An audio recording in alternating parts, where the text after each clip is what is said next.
I'm an empowered woman because I am raised by one.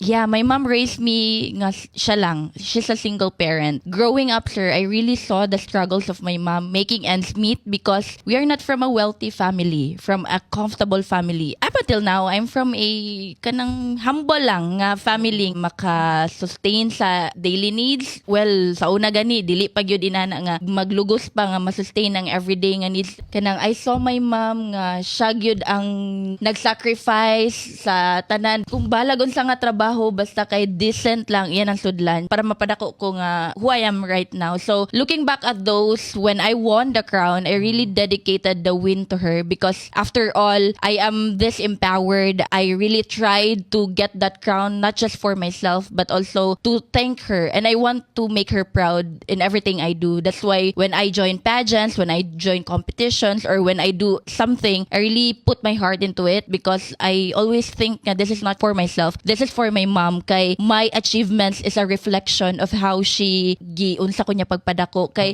my mom was always discriminated. Deserve niya tanan nga tanang achievements, credit gyud na tanan sa iya because after all dili man ko may nani if wala akong mama. Symbolism lang tong pagpasa nako sa crown sa iya. That symbolizes that my achievements is from her. And of course from God.